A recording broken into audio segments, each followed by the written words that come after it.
예, 에스겔서 15장은 굉장히 짧은 절입니다. 한 8절밖에 안 되는데요. 근데 뭐 다른 뭐 특별히 이야기가 어렵고 한 그게 아니라 15장에서는 이스라엘 백성을 포도나무로 지금 비유를 하고 있습니다.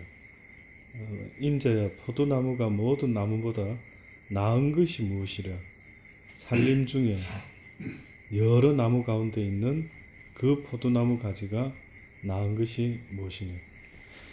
포도나무의 용도를 아시죠, 여러분? 포도나무가 포도나무 될 수 있는 것은 포도 열매를 맺어야 됩니다. 그러니까 지금 이 비유는 이스라엘 백성들이 하나님 앞에서 하나님이 보고자 하는 그 열매를 맺는 믿음의 삶을 살아야 되는데 전혀 그러지 못하는 거예요. 그러니까 그러면은 열매를 맺어야 될 백성들이 열매를 맺지 못하는 상태다 보니까 이거를 갖다가 지금 뭐라고 비유를 하시는데, 만약에 포도나무가 포도를 못 맺으면 그걸 어디다 쓰겠느냐 이거죠. 만약에 무슨 잘라가지고 가구를 만들 수 있느냐. 여기 보니까 또 무슨 그릇을 걸 못을 만들 수 있겠느냐. 그냥 단지 불에 던질 화목이 될 뿐이래. 포도나무는 그 다른 참나무나 이런 나무들은 그 숯도 되고 오래 간대요. 근데 포도나무는 불에다 던져 넣으면은 그냥 후루룩 금방 타서 재가 돼버리는 거예요. 그러니 포도나무가 열매를 맺지 않으면은 쓰일 수가 없다. 그 가치가 용도가 없다라고 지금 말씀하고 있습니다. 성경에 보면은 여러분도 아시겠지만은 하나님이 이스라엘 백성을 몇 가지 나무에다가 비유하는 게 있습니다. 혹시 아십니까? 첫 번째로 성경에서 이스라엘 백성을 어떤 나무로 비교하는 대표적인 감람나무 있죠. 감람나무. 감람나무 이 비교가 있는데, 이것은 한마디로 말하면은 언약 관계에 있는 나의 백성이라 하는 의미 속에서 감람나무가 쓰이는 것 같아요. 그 예를 들어서 로마서 11장요 16절의 말씀부터 보면은, 로마서 11장 16절로부터 보면은 이런 말씀이 있습니다. 제사하는 처음 익은 곡식가루가 거룩한즉 떡덩이도 그리하고 뿌리가 거룩한즉 가지도 그러하니라. 또한 가지 얼마가 꺾여졌는데 돌감람나무인 내가 그들 중에 젖붙임이 되어 참 감람나무 뿌리의 진액을 함께 받는 자 되었은즉 그 가지들을 향하여 자긍하지 말라. 자긍할지라도 내가 뿌리를 보존하는 것이 아니요 뿌리가 너를 보존하는 것이니라. 그러면 내 말이 가지들이 꺾이운 것은 나로 젖붙임을 받게 하려 함이라 하리니 옳도다. 저희는 믿지 아니함으로 꺾이운 것은 옳도다. 저희는 믿지 아니함으로 꺾이우고 너는 믿음으로 섰느니라. 높은 마음을 품지 말고 도리어 두려워하라. 하나님이 원가지도 아끼지 아니하셨은즉 너도 아끼지 아니하리라.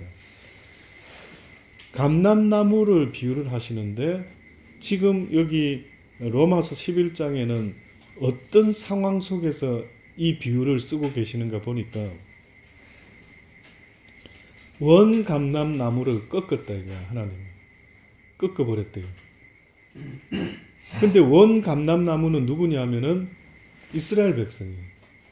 자, 근데 돌 감람나무는 누굴까요? 이방인들. 우리와 같이 이방인들은 돌 감람나무. 근데 이 원 참 감람나무였던 이 가지를, 감람나무의 가지를 하나님이 꺾어버렸대요. Why? 왜 꺾었다는 거죠, 지금? 그들이 믿음으로 서 있지 못하기 때문에 하나님께서 비록 택한 백성 유대인이라 할지라도 하나님이 꺾어버렸대요. 근데 이제 돌감람나무는 먹을 수 있는 열매를 맺는 종자가 아닌데 이 참 감람나무에다가 돌감람나무 가지를 잘라가지고 붙였답니다. 그랬더니만 돌감람나무가 무슨 열매를 맺습니까? 참 감람나무의 열매를 맺죠. 혹시 가지치기 해보신 분 있습니까? 저 옛날에 주택에 살 때 한 몇 번 시도는 했는데 잘 안 되더라고요. 얼핏 유튜브인가 어디 보니까 할 때에 거기다가 뭐 딱 해서 꽉 묶어가지고 어떻게 하면은 그 다음부터 나오는 열매가 저도 가끔 우리 여기 막 덩치만 큰 열매 몇 개만 맺는데 이 종자가 보니까 꼭 레몬 내지는 오렌지하고 비슷한 것 같아요. 그래서 그런 거를 가지를 제대로 된 가지를 잘라와 가지고 그죠? 오히려 이런 데다 붙이면은 또 오히려 좋은 열매가 또 맺는 것처럼 보니까 돌감람나무인 우리가 이제 참감람나무에 붙어 가지고 열매를 맺는데요. 근데 너희가 자긍하지 말아라. 너희가 원래는 가지가 돌감람나무 가지였던 걸 잊지 말아라. 너희가 참감람나무를 맺을 수 있는 그 이유는 참감람나무에 접붙임을 받았기 때문에 그 뿌리가 너희들로 하여금 참감람나무를 맺을 수 있도록 그 근본에 있다라는 걸 이야기를 하는 거예요. 그러면서 결국은 20절에 로마서 11장에 옳도다. 저희는 믿지 아니함으로 꺾이우고 너는 믿음으로 섰다. 결국은 이 이야기는 감람나무 비유는 어떻게 보면 하나님은 믿음 있는 자를 원하시는데 믿음이 없었던 거예요. 그러면 지금 이 에스겔서에도 포도나무 비유가 나오는데 결국 그 말도 어떻게 보면 믿음이 없는 그들을 향해서 길에 던져지는 정도로 불에 타서 없어진대요. 우리가 그 소금 비유가 있죠. 소금이 그 맛을 잃으면 그냥 길거리에 던져져서 사람들에게 밟히울 뿐이다 라고 이랬죠. 그러니까 그 말도 어떻게 보면은 소금이 소금의 맛을 가져야 된다. 이 말은 그 소금이 삶이 곧 믿음을 가진 사람의 삶인데 믿음을 갖지 못하니까 소금의 맛을 내지도 못하고 빛의 모습을 비추지도 못하고 이런 상태를 성경은 계속 이야기를 여러 가지 비유로 하고 있지. 결국은 그 소금도 맛을 잃어버리면은 바깥 어두운 데 내쫓겨 죽어버리고 만다. 밟혀버리고 만다.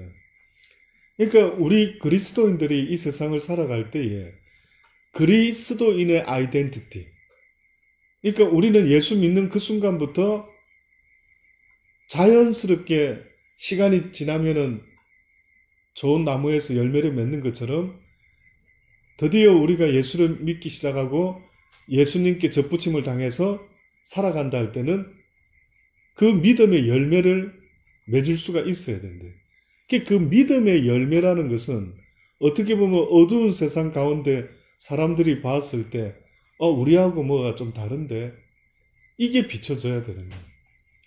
여러분, 우리는 다르다는 걸 성경은 자꾸 말하는 게 너희는 나의 자녀다. 이 세상에 속한 자가 아니라.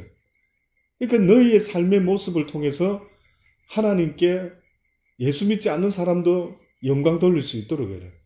늘 제가 말씀드리지만 초대교회 성도들이 성령의 역사 속에 사도들이 복음을 전했더니만 그걸 듣고 깨닫고 은혜를 받고 변화가 일어났을 때 자기 걸 자기 것으로 여기지 아니하고 기꺼이 나눌 줄 아는 모습이 생겨났죠. 그랬을 때에 성경에 보니까 예수 믿지 않는 사람들이 예수 믿는 사람들의 삶의 모습을 보고 칭송했더라라고 하지 않습니까? 그러니까 그 칭송이라는 거는 어떻게 저렇게 살 수 있어? 저 사람들은 우리하고 뭐가 달라? 라고 느껴질 정도로 그리스도인들의 모습이 자기들하고는 달랐대요. 넌 그렇지 않나? 저는 우리 달란트 식구들이 숫자가 많든 적든 간에요. 오히려 많은 가운데 서로 막 편이 나눠지고 뭐 반목을 하고 뭐 어쩌고 저쩌고 싸우고 다투고 많은 교회들이 지금도 시드니에 좀 부흥했다 싶어서 사람이 많이 모였다 싶은데 또 싸우고 다투고 그 막 법정 소송까지 걸려있고 이런 교회들이 한두 교회가 아닌 것 같아요. 그러니 어떤 면에서는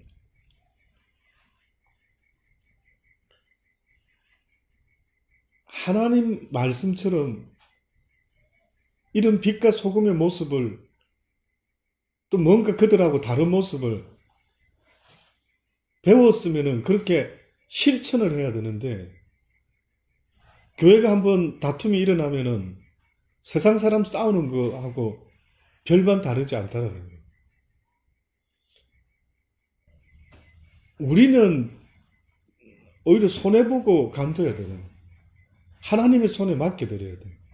누가 옳고 그르고 막 시시비비도 중요하지만 옳고 그르면 주님께서 하시고 우리는 사람의 방법으로 세상의 방법으로 싸우지 않는데 그러니까 어쨌든 우리의 모습은 뭔가 세상 사람들이 봐도 야 저긴 좀 다르구나.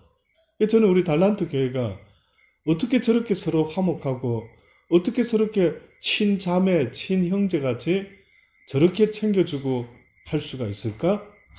라는 생각이 들 정도로 살아갈 수 있는 믿음이 있다면은 아마 틀림없이 하나님은 우리가 뭐 큰 교회에 몸을 담았든 적은 교회에 몸을 담았든 그것이 문제가 아니라 하나님께서는 아마 틀림없이 기뻐 받아주시리라 저는 믿어 의심치 않아요. 그래서 첫 번째 유대인들이 하나님이 대표적으로 어떤 나무로 비유를 했단다면 감람나무가 될 것 같고요. 그 다음에 두 번째 나무 비유가 있어요. 혹시 아시겠어요? 또 다른 나무. 뽕나무는 삭개오가 올라가. 그렇죠. 무화과 나무가 있어요. 무화과. 그러니까 제가 지금 제가 물어보는 거는 이스라엘 백성들하고 연관이 있는 나무의 비유를 성경에서 몇 가지를 했는데 첫 번째가 감람나무였고 두 번째가 지금 무화과 나무가 있어요. 무화과. 이게 어디서 무화과 나무가 나오느냐면 마가복음 11장 12절로부터 보면요. 우리가 다 잘 알죠. 이튿날 저희가 베다니에서 나왔을 때에 예수께서 시장하신지라 멀리서 잎사귀 있는 한 무화과를 보시고 혹 그 나무에 무엇이 있을까 하여 가셨더니 가서 보신즉 잎사귀 외에 아무것도 없더라. 이는 무화과의 때가 아님이라. 예수께서 나무에게 일러 가라사대 이제부터 영원토록 사람이 내게서 열매를 따먹지 못하리라 하시니 제자들이 이를 듣더라. 이 성경 구절이요. 이 지금 무화과 비유가 굉장히 해석하기가 의외로 어려운 구절 중에 하나예요. 그래서 사람들이 왜 지금 이런 상황이 벌어졌지? 첫째, 예수님이 출출하셨던 것 같아요. 그죠? 그래서 무화과 여러분, 출출할 때 먹으면 무화과 괜찮잖아요. 그 무화과를 따먹으러 왔는데, 보니까 잎사귀만 있었다는 거예요. 잎사귀만 있었다는 거예요. 잎사귀. 무화과는 그 꽃이 없는 나무입니다. 꽃이. 그래서 무화과, 꽃이 없는 나무. 그래서 잎사귀가 이 정도로 폈으면은 어떻게 보면은 열매가 있어야 되는데, 여기 정황으로는 한번 유출을 해보는 거는 조금 더 기다렸으면 나왔을라나? 그죠? 조금 더 기다렸으면 열매가 좀 나왔을라나? 근데 아직 때가 조금 덜 됐는가? 이런 싶은 생각도 살짝 들어요. 근데 또 무성하다, 이파리가 무성하다 하니까 열매가 나올 때가 되기는 된 것도 같고, 그쵸? 자, 그런데 이제 예수님이 열매를 못 따먹고 이파리만 많다 보니까 열매 있는 줄 알고 오셨다가 뭐라고 하시냐면은, 이제부터 영원토록 사람이 내게서 열매를 따먹지 못하리라. 저주 아닌 저주를 해버리셨어요. 그러면은 이 도대체 저주까지 하실 게 있는가? 어때요, 여러분? 아니, 저주까지 이렇게 나무를 이렇게까지 저주하실 필요, 본인 시장하셔서 열매 없다고 막, 아니면 진짜 예수님이 막 조금 약간 조금 열 받으셨는 건지, 내 지금 배고픈데 이 나무가 왜 이렇게 열매가 없지, 날 속였지, 이파리만 무성하고, 과연 이건가요? 근데 이제 이거를 주석 같은 데도 저도 옛날에 참 많이 찾아보고, 이거 뭐라고 다른 사람들은 이걸 이해하고 해석해 놨을까 되게 저도 궁금했었어요. 근데 이제 어느 날 시간이 가면서 한 번씩 계속 이걸 묵상을 해보고, 아버지 이게 무슨 뜻입니까? 근데 여기서의 딱 한 가지 가장 중요한 핵심은 열매인 거예요, 열매. 그러면은 때가 되든 안 되든 세상의 시절을 쫓아서 지금 때가 됐다 안 됐다 하지만, 예수님이 보기를 원하는 때, 이 때를 말하는 것 같다는 거예요. 그냥 예수님 제자들이 지금 시기적으로 한 달 더 있어야 됩니다. 이렇게 시기적으로 무화과 열매를 먹을 수 있는 시기를 말할 수 있겠죠. 근데 지금 예수님이 포커스는 내가 시장하다, 내가 먹고 싶다, 내가 열매를 보기 원한다. 근데 그 시점에서 열매가 있어졌었어야 되는데 열매가 없었던 거예요. 그러니 어떤 면에서는 그 시기라는 것은 우리가 정하는 게 아니라, 예수 믿은 지가 5년 되고 10년 되고 20년 되는데도 전혀 열매를 맺지 못하고, 만약에 그냥 날마다 그냥 그렇게 살아간다. 그럴 때 만약에 주님이 호련히 이 밤에 내 영혼을 부르시면은 내가 어떤 열매를 그분 앞에 보여드릴 수가 있을까라는 그런 생각이 드는 거예요. 그래서 이 무화과 나무의 비유에서는 어떻게 보면 주님이 나를 부르실 때, 주님이 보기를 원하시는 그때에 내가 열매를 맺어져 있어야 된대. 그러니까 이 믿음의 열매는 세상적인 시기를 따지는 게 아니라, 어떻게 보면은 지금 이 순간에 하나님이 보기를 원하시는 거예요. 여러분 그거 아시죠? 동산지기가 있었는데 거기다가 나무를 심었는데 나무가 열매를 잘 안 맺는 거예요. 그러니까 이제 주인이 와가지고, 야, 열매 좀 맺었냐? 그랬더니 그 동산지기가, 주인이시여, 아직 못 맺었습니다, 이 나무가. 그러니까 저 잘라서 그냥 없애버려라 이랬죠. 그랬더니만 이 동산지기가 뭐라 합니까? 조금만 더 기다려 주십시오. 내가 어떻게 하든 기어코 해가지고 열매 맺을 수 있는 나무로 한번 만들어 보겠습니다. 조금만 더 기회를 주십시오. 이랬던 거예요. 그러니까 거기 동산직이라는 사람의 역할은 제가 스스로 봤을 때는 나 같은 목사의 역할이 동산직의 역할을 합니다. 그러니까 저의 마음에서는 여러분이 하나님 말씀을 이렇게 배우면서 변화가 일어나기를 저도 원하지만 하나님도 간절히 원하시는 거예요. 실컷 교회를 5년, 10년 다녔는데 변화가 일어나지 않는다 하는 것은 그럼 굉장히 슬픈 겁니다. 우리 온유가 지금은 아직 어려서 이렇게 예배 중에 막 비행기 가지고 이렇게 지금 일고 있죠. 자, 그러면 온유가 좀 나이 먹어가면서 어떤 변화가 일어나야 될까요? 이제 분위기 파악도 할 줄 알고, 아, 지금 예배 시간이구나. 내가 떠들면 안 되겠구나. 이제 이런 것도 알고 성숙해가죠. 근데 만약에 온유가 한 몇 년이 더 흘렀는데, 그때나 이때나 계속 천진난만하게 비행기 가지고 놀고 있어. 그러면 여러분 한번 만약에 그때도 온유가 이쁠까요? 살짝 얘가 뭐 어떻게 된 거지? 이렇게 살짝 걱정도 되면서 뭐를 판단을 잘 못하고 있는 건가 싶은 게 있죠. 그게 하나님 마음이 그렇다는 거예요.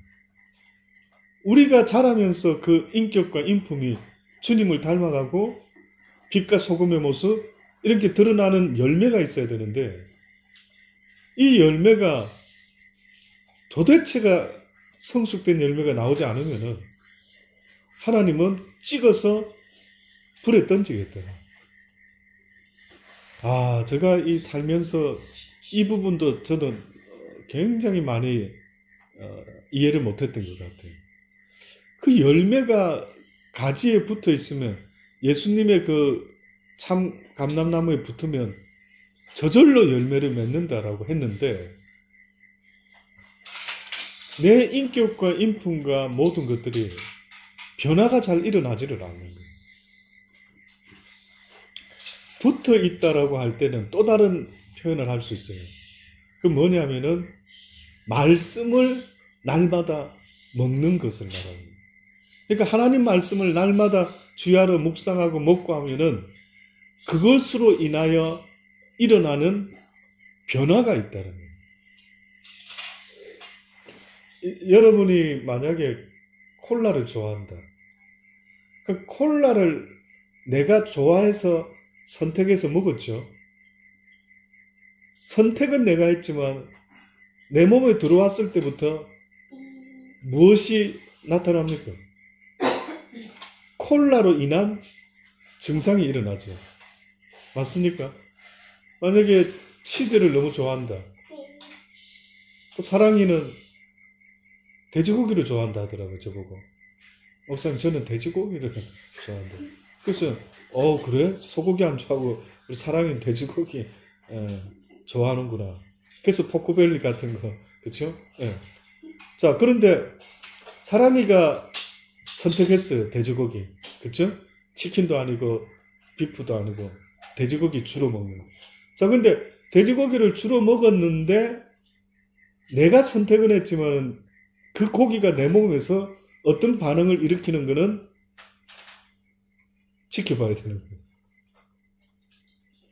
지켜봐야 돼요. 만약에 돼지고기가 염소고기보다 보신탕보다 더 팻을 만든다. 그러면 맛은 좋아서 먹었는데 내 몸이 자꾸만 팻이 된다. 그러면은 그거는 좋은 거는 아니죠. 마찬가지로 하나님의 말씀을 이렇게 배우잖아요, 여러분. 그러면 여러분의 인격과 인품과 생각과 모든 것들이 내가 말씀을 먹었다면 변화가 일어나야 되는 거예요. 근데 변화가 안 일어나는 거예요. 그럼 왜 안 일어날까요? 성경에 보면은 하나님의 말씀은 씨앗인데 네 종류의 밭이 있다라고 말씀하는 거예요. 변화가 안 일어나는 밭들. 마지막 옥토바 빼고는 세 종류의 밭은 변화가 안 일어나요. 첫 번째 길가밭에 씨가 뿌려졌을 때 금방 말씀 듣고 한번 여러분이 어느 쪽에 속하는지 보세요. 금방 하나님 말씀을 듣고 아멘 이렇게 했어요. 근데 새가 와서 곧바로 먹어버렸어요. 그러면 그 말은 방금 아멘을 했는데 금방 잊어먹어버리는 거예요. 우리가 애들 키울 때 돌았으면 내가 학교에서 너 어제 배운 건데 왜 오늘 몰라? 이러면 기억이 안 나는데 이러면 막 속상하고 가르치고 하죠. 우리 아이들은. 그처럼 여러분이 혹시나 하나님 말씀을 들었는데 금방 잊어먹는 경우를 생각해 봤네요. 잊어먹는 게 뭔지 모르십니까? 모르죠. 제 생각에 지금 여러분 가운데 내가 잊어먹은 건지 기억하고 있는 사람인지 스스로 알 수 있으면 참 복될 것 같은데 제가 한번 물어볼게요. 목사님 저는 길가빠치는 아는 것 같습니다. 들으면은 곧바로 잊어먹지는 않습니다. 그러면 다 들으면 누가 곧바로 잊어먹는다고 말하면 그게 말이 안 맞지 않는가? 근데 만약에 잊어먹었다라고 하나님이 말하면 네가 어찌하여 곧바로 잊어먹었냐? 그럼 어떤 상태를 말할까요? 말씀 들었는데 사단이가 와서 뺏어 먹은 상태인지 계속 심겨졌는지 무엇으로 알 수 있느냐? 그는 한마디로 말하면은 어떤 삶을 살면서 어떤 행동, 어떤 결정을 할 때 전혀 하나님이 가르쳐준 방법으로 판단하고 결정하지 않는 거예요. 또 내 성격 그대로 다 해버리는 거예요. 전혀 말씀을 들었으면은 이걸 이제 내가 지켜나가야지 이렇게 해서 킵해야 되는데 어떤 일이 딱 벌어지면 킵 안 되는 거예요. 내 성격 다 나오는 거예요. 인정하십니까? 내 성격이 또 다 나오는 거예요. 그런 사람들은 믿음이 자라지를 못하고 들을 때는 아멘이 되는데 또 지나면 내 성격대로 다 쏟아지는 거예요. 두 번째 돌짝밭에 했다 했죠. 싹이 이제 어느 정도 나왔어. 근데 곧 말라버렸죠.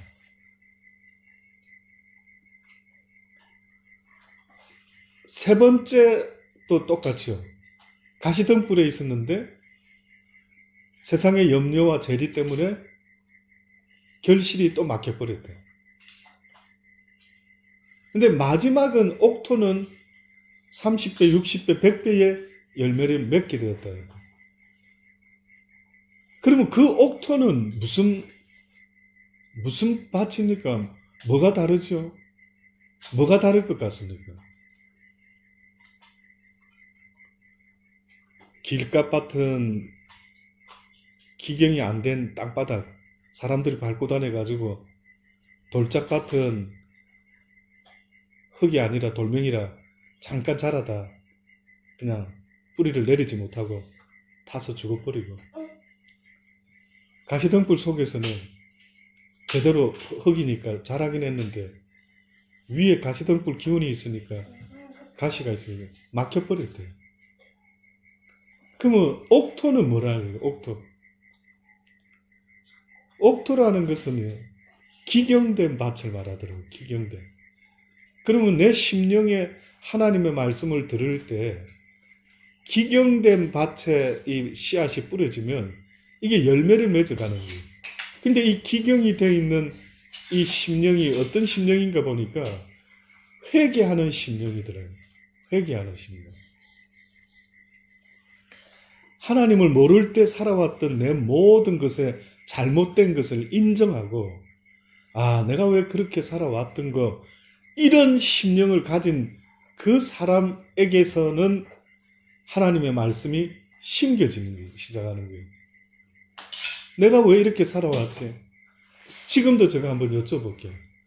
혹시 지금 내가 살아가고 있는 내 태도, 내 말투, 내 행동, 혹시 거기에 대해서 회개해 본 적이 있습니까? 날마다. 그 심령이 복되다는 거예요. 여러분이 자녀들을 키울 때에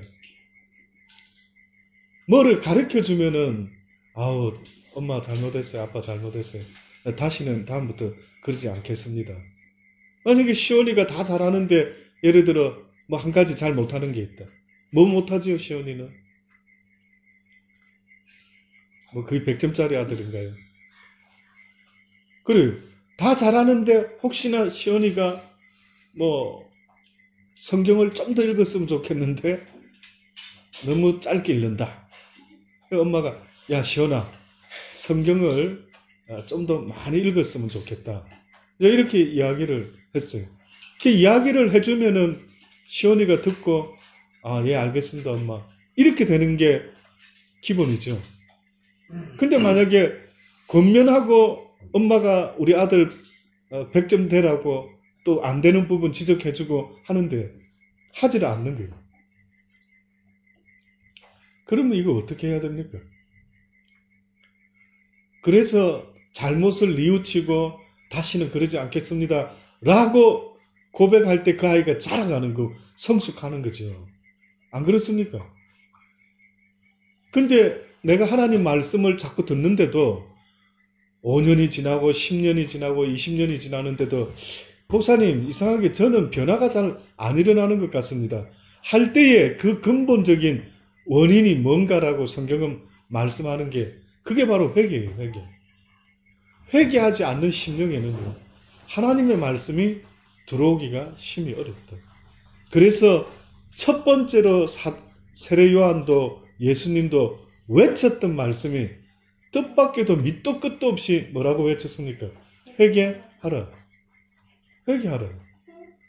아니 밑도 끝도 없이 회개를 하래. 그 말은 지금 하나님을 모르고 살아왔던 모든 삶의 태도에 대해서 회개를 하라는 거예요. 그래서 의인은 없나니 이 땅에 하나도 없다라고 하는 것은 나는 먼저 잘못된 것을 생각하고 인정하고 죄송합니다 하나님 용서해 주십시오. 이렇게 시작이 될 때 하나님의 말씀이 나에게서 싹을 틔울 수가 있다. 이것이 하나님이 지금 우리의 심령에 좀 열매를 맺고 싶으셔서 여러 가지로 말씀한 것 같아요. 이렇게도 표현하시고 저렇게도 표현하시고 혹시 하나 더 나무로 만약에 비유를 하자면은요 누가복음 6장에 있는 나무가 또 나옵니다. 혹시 이건 아주 나쁜 비유입니다.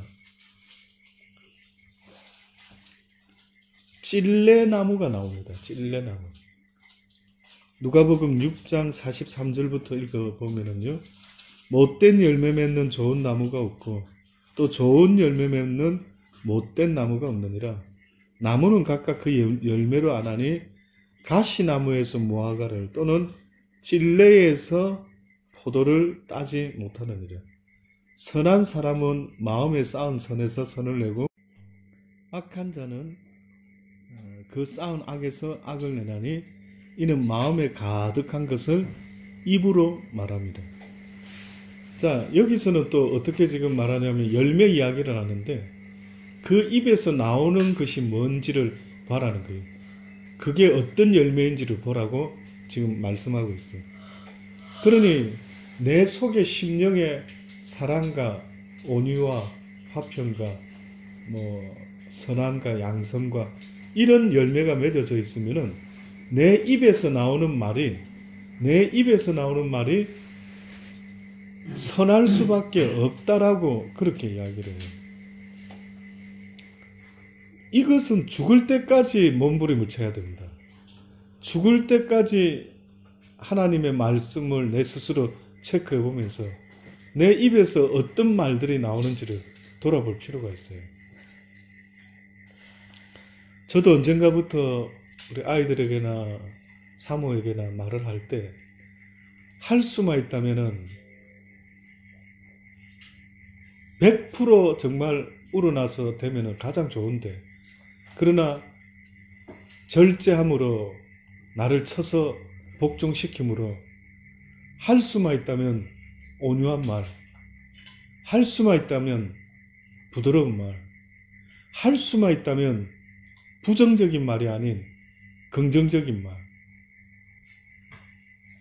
그래서 우리 아이들을 이렇게 때로는 우리 사모는 뭐 좀 애들 붙잡고 무슨 말을 해라. 야, 한 번씩 하죠, 하기는. 근데 그것과 더불어서 기다려주는 인내의 마음.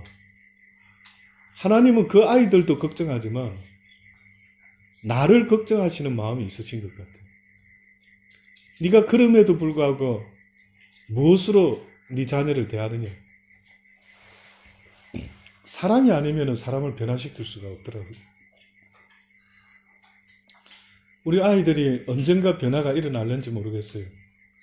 내가 과연 이 땅을 떠날 때 그 아이들이 우리 아빠는 이런 분이었지, 뭐 그렇게 기억하면서 혹시나 그때 돼서야 변화가 일어날지 알 길은 없어요. 그래서 제가 가만히 생각해 보니 내가 하나님의 말씀을 가슴에 품은 사람이고 그 열매가 있다면은 죽는 날까지 사랑으로 아이들도 대하고 주변의 모든 이들을 사랑으로 대해요. 사랑의 첫 번째 캐릭터는 오래 참는 거예요. 대부분 사람들이 오래 참지 못함으로 내 때에 내 생각대로 막 하다 보니까 거친 말이 나가고 부정적인 말이 나가고 걱정해쌌고 근심해쌌고 이러고 있는 거예요. 내 자식을 염려하는 것은 좋은데 내가 내 자식 때문에 걱정하고 근심한다면 하나님이 심히 불편하실 수 있죠. 그래서 마음에 쌓은 선에서 선을 내고 악한 자는 그 쌓은 악에서 악을 낸다. 이것이 그들의 열매다. 그러니까 사람들이 자기 입에서 나오는 입술의 열매가 하나님이 들으셔도 되는 열매인지 뭔지를 늘 그냥 습관적으로 잊어먹는 거예요. 늘 그냥 자기 스타일로 말을 함부로 해버리고 막 아주 협박처럼 막 뭔가를 막 지금 당장 내 뜻대로 만들어내고자 하는, 그거 그래 안 됩니다.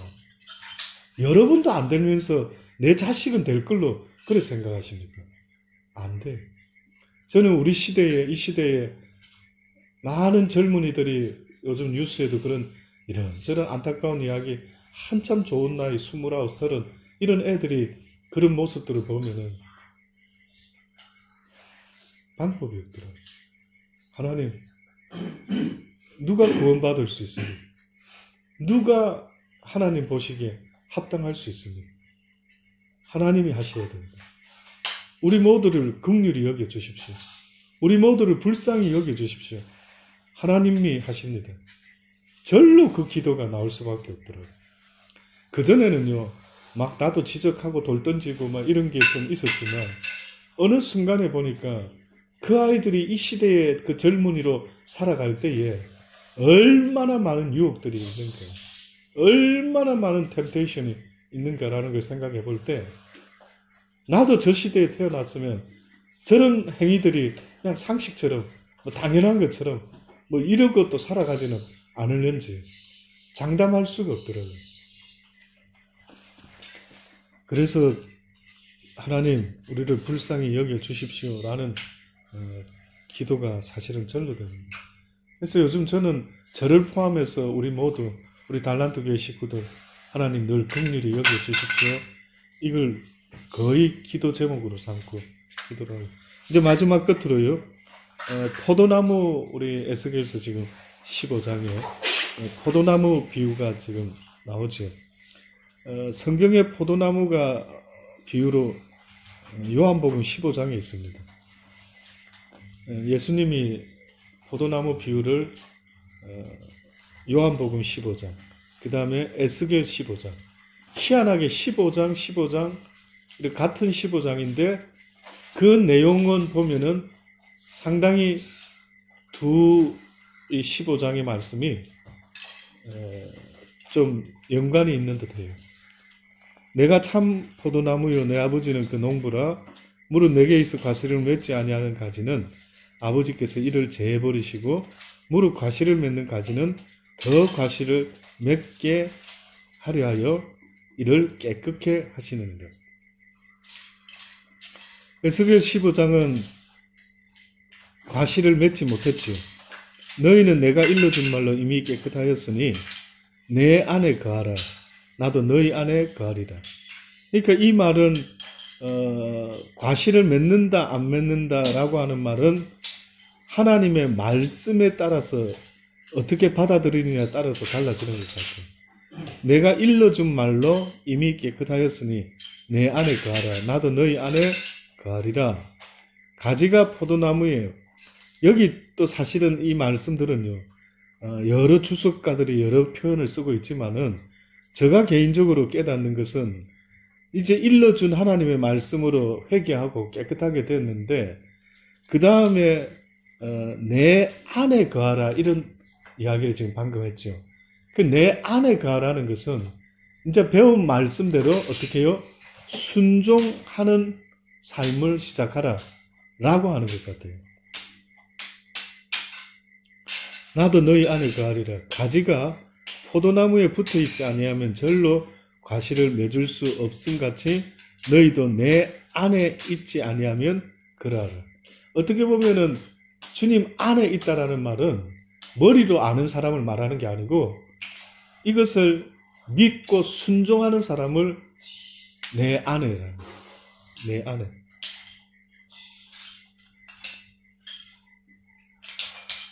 이 사람은 과실을 많이 맺나니 나를 떠나서는 너희가 아무것도 할 수 없음이라. 사람이 내 안에 거하지 아니하면 가지처럼 밖에 버리어 말라지나니 사람이 이것을 모아다가 불에 던지는데 행하지 않으면 성경은 누누이 말하죠. 네가 나를 사랑하면 또 내 말을 배웠다 한다면 지켜 행하라고 계속 말씀하죠. 그러니까 내 안에라는 말은 어떻게 보면 지켜 행하라 라고 말씀하는 거예요. 만약에 너희가 내 말을 지켜 행한다면 너희 안에 거하면 내 말이 너희 안에 거하면 무엇이든지 원하는 대로 구하라. 그리하면 이루리라. 결국 말씀이 들어와서 이것이 믿음으로 변화가 일어나면은 무엇이든지 구하면 이루어진다. 너희에게 겨자씨만한 믿음만 있다면 이 나무를 명해서 바다에 빠뜨려도 그가 순종할 수가 있다. 너희가 과실을 많이 맺으면 내 아버지께서 영광을 받으실 것이요 너희가 내 제자가 되리라. 결국 에스겔서 15장도 마지막이에요. 보면은 내가 그들을 대적한 즉 그들이 그 불에서 나와도 불이 그들을 사르리니 내가 그들을 대적할 때에 너희가 나를 여호와인 줄 알리라. 내가 그 땅을 황무케 하리니 이는 그들이 범법함이니라. 나 주 여호와의 따르라. 하나님의 말씀을 어기는 것을 말씀하고 있는 거예요. 아담과 하와가 범법했을 때 선악과를 따먹지 말았어야 되는데 따먹었을 때 어떤 일이 벌어집니까? 죄를 짓고 쫓겨난 것처럼 결국 이들이 하나님의 말씀을 순종치 않고 행하지 않았. 이 사람들 유대인들 하나님 말씀 내용을 모르는 사람들이 아니에요. 범법했다라는 것은 하나님을 모른다라는 표현보다 하나님의 말씀에 순종하지 않았다라는 것이 더 맞는 말이죠. 아무쪼록 사랑하는 여러분 조금을 배워도 성경을 많이는 몰라도요. 그 말씀 가운데 지켜 행하고자 하는 그 몸부림이 없으면은 안 된다라는 거 잊지 마셔야 됩니다. 그래서 계시록의 1장에 뭐라 말합니까? 이 예언의 말씀을 듣는 자와 읽는 자와 그 가운데 지켜 행하는 자가 복이 있다. 이렇게 말씀했던 것도 바로 그러한 이유입니다. 기도하시겠습니다.